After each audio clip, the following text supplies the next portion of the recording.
I'll just give you like a quick rundown on my story, guys. I did 2 years national service. Just tell me your names quickly. Rodney and Freddie. Freddie, how's it, guys? This is Rodney and Freddie. They are from Joburg, and you've been homeless for how long now? About a year and a half. Year and a half, and it's not going well. No, it's right. So I was just explaining to Rodney and Freddie that my situation is that. How did I stop the video? Is it running? Yeah. Book about my time in doing national service in 1986 and 87. So I'm 53 now. We were brought up in apartheid. I went and did my national service because I thought we had to do it. Well, we had to do it. I went into a war in Angola, 3 months, and we were in tank battles, doing the whole thing. I wrote a book about it 7 years ago. And after I published the book, I came across some information that changed my life and my insight. And I realized after that we've all been misled, all of us. It's not a white story or a Christian story, it's a human story. And that we are all the sons or the daughters of God. That there is a creator and you are connected to the creator. So I went researching this idea because I was an atheist until I did DMT in Johannesburg in 2015. I did DMT, saw God, and realized who we were. So I've been researching this, right, since then. And it turns out, I think, guys, that we are actually we are Christ. Like the Christ is you.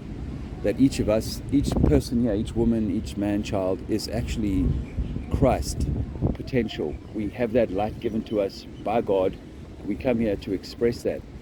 But something has been designed to steal that truth from us all, which is why this has become so difficult for everybody.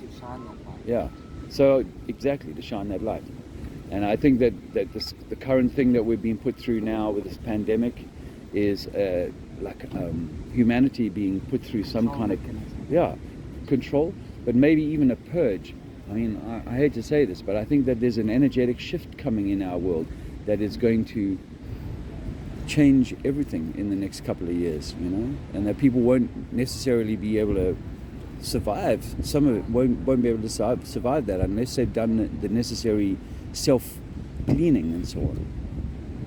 And I don't know exactly how to go about that, but I started this journey trying to alert people to the truth about the world. And it got so deep, guys, that I know stuff now that when I tell you, you're like, no, this can't be true, right? But what if 9/11 was done a staged event to control the world? Have you heard that before? I heard it was controlled demolition. You've heard that? Oh, Building 7 definitely, was a controlled demo. Those first two buildings, And the CIA building also on the side. Yeah, and the Pentagon, Same time. These were all done to control humanity. And I started to wonder when I first found this in 2015, was like, wow, if none of the governments in the world have said, hey, hold on, it wasn't Osama bin Laden, it was like an inside job. None of the governments have said that. Not even Hussein, Saddam Hussein, or the other guy.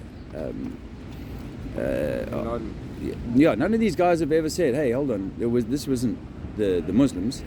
This wasn't fundamentalists. This was a control game. None of the governments have ever said that. So I kept digging, and I found that some of the science that we all take as as true can't be proven. I used to believe in the moon landings. I discovered that they didn't do those moon landings. Have you looked into the moon landings at all? Ever questioned? A little bit. I know it's all bullshit. It's all it's staged, Yeah, it's so absolutely staged, and there's so many things that are wrong with the moon landing when you look at them with HD slow-mo reviews. So same with ISS, the whole ISS thing, International Space Station. That seems to be done by using stage props, tanks and floating chambers and wires and CGI. A whole lot of tricks have been used to pull on us to pretend that we can go to space. Yeah, for sure. So I started looking into, so if we haven't been to space, why are they lying about space? And then it turns out, you can't actually even demonstrate with a model how we could live on a rock that floats in space, or in anything, floats, with water forming underneath it and over it and all this sort of stuff. Hey? So I started looking back at the ancient teachings, and even in the Bible, where it says actually the earth was created stable with you at the center.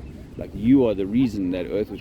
God decided that God wanted to have an experience of itself, and the only way it was going to be able to experience that in the material level was to create this earth and to create emissaries or fractals of itself to come and have an experience here. Now you could argue that it wants to have good experiences and bad experiences. It wants to have joy and sadness. It needs to have the yin and the yang, the positive, and the positive and the negative. But it would seem to me that it would only be fair, really, to kind of say, listen, this is the truth of who you are. This is what you are. This is who you are. You're here to have an awesome experience. Go out and enjoy it. But when I come and lie to you and say, no, you're not this, you're something else, or I change the history, or I change the science, that you think you're from a monkey, and I used to believe that I evolved from a monkey, I truly did. Evolution is also another thing. Yeah, another the Darwin bullshit.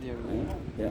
Another theory. It's theory and theology are the two major things that control our world's minds at the moment. And we are full of theory. And the truth, this theory that we're spinning at like 1,000 miles an hour, faster than sound. We're spinning 1,000 miles an hour, but we can't sense it except this little breeze that we've got going. And this breeze is actually going in the opposite direction or a different direction to the spin of the Earth. The truth is that the Earth isn't moving. We can't measure it. We can't measure that the Earth is curving like a ball. We know that water doesn't form balls. It always forms on the top of a flat surface. Exactly. The underneath might be bumpy, but the surface is flat when it's still. And that's what our oceans are. These are flat bodies of water.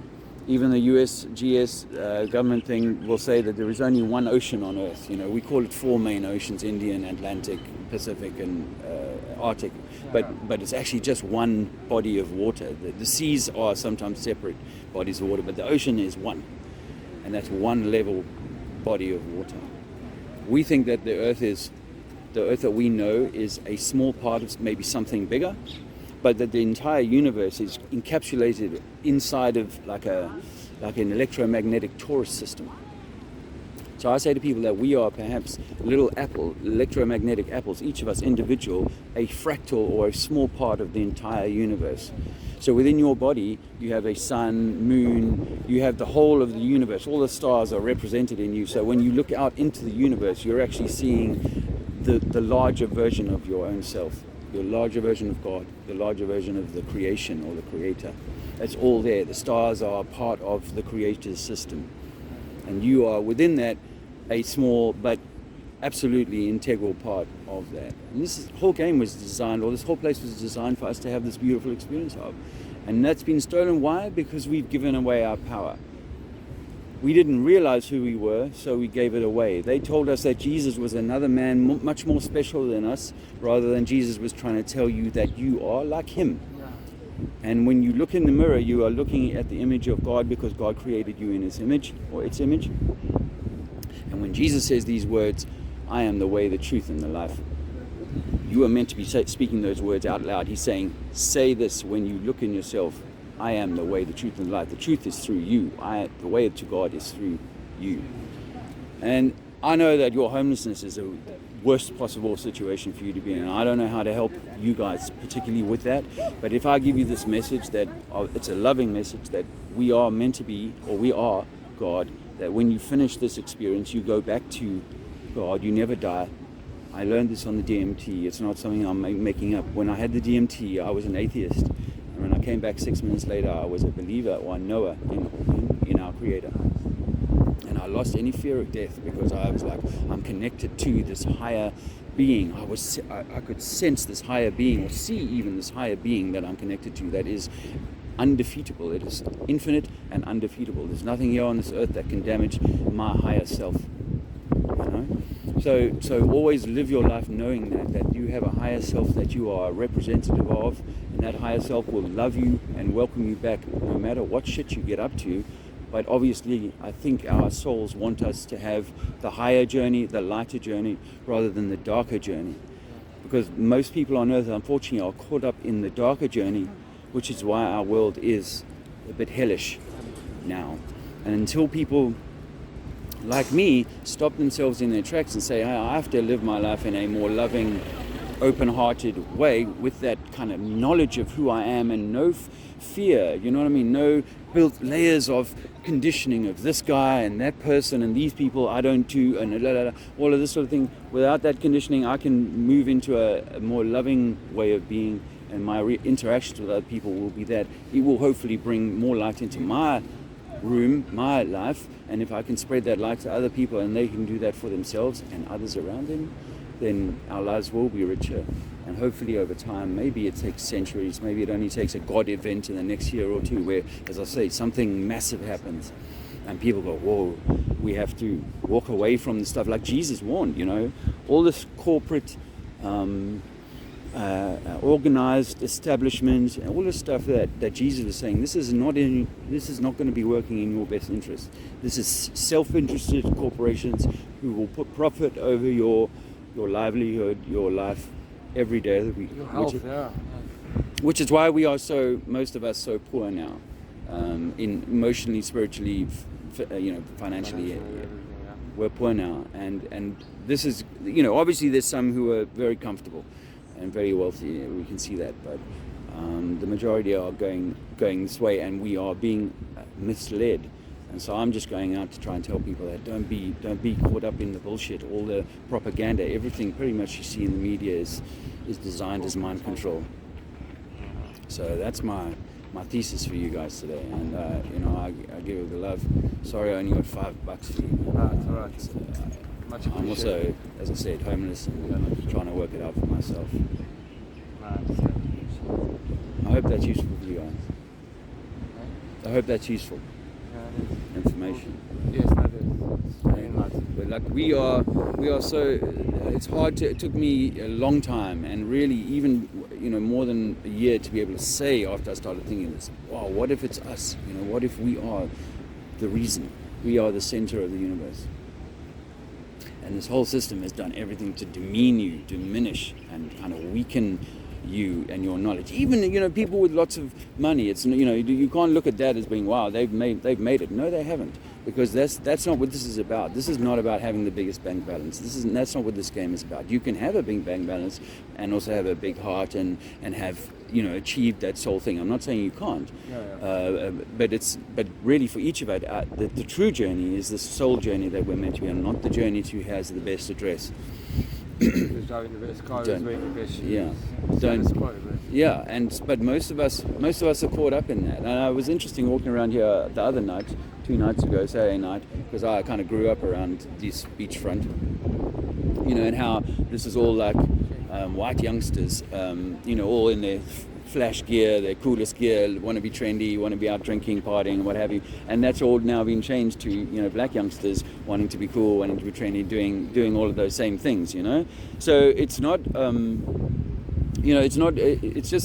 it's the soup we're in, it's not no one in particular, it's no group, and this corona thing has proven that absolutely, because there's no group that's been excluded from all the restrictions that have been put upon us. No group, no money, whatever, even people who are billionaires, had their planes grounded, and their pilots have to wear coverings and vaccines and all these sorts of things, that it doesn't matter who you are, where you are, you've all been, and anyone who's got like this racist mindset here, go, the whites this or the blacks that or whatever, all of them are having to do it here. All of everyone. So all of us are slaves here, and this is for me the most incredible. Although I've been talking for years on the street now, trying to tell people, hey, look, something shit coming down the line here. We need to wake up. We need to take back our power. And people don't want to hear that. People they're caught up in what they're in, and that's how it is, and that's where the most of people are. And so as a consequence of that, we have sleepwalked ourselves into a control system, a tyranny, really. And that tyranny is increasingly putting us under the squeeze. And some people will squeeze out and they'll go, yeah, I've woken up, I've realized something's wrong. And others will just go along with whatever's coming down the pipeline. What I tried to do for myself when I learned this 5 years ago is I just wanted to clean up my system as much as I could. I laid off the alcohol. I try and keep my diet pretty good and stuff like that. And I would say that's the best you guys could do, is to try and keep yourselves as well as you can, and your spirits or your souls as true as you can, despite all the stuff that's railed against you. All right. Always keep a smile. Nice meeting you, bro. Likewise. Good luck. God bless. God bless you guys. Thank you very much. Be well. Be well. And you'll know, if you don't work it out before, you'll definitely know at the moment you pass that, wow, and it's a loving, beautiful thing. But let's try and find that place here, because I think we're meant to have heaven on earth. And at the moment it's definitely the yang, it's the dark, not the light. Yeah, sure. Eh? Summer will come again, and I hope you guys find your happy place. Thanks, man. Cheers. God bless. Cheers, guys.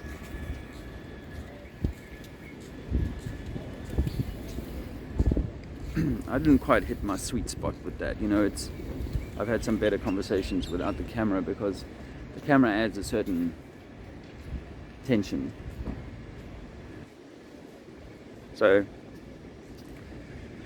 I hope you enjoyed it. This is Durban,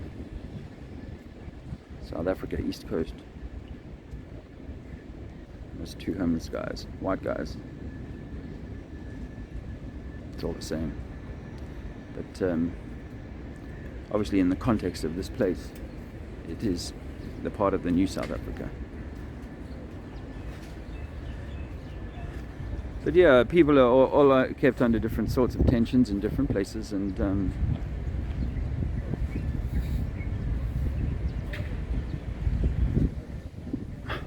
I guess I'm just feeling a bit, wow. How do we make a difference? Good morning.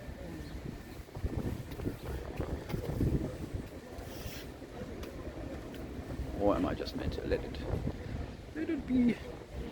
Let it be.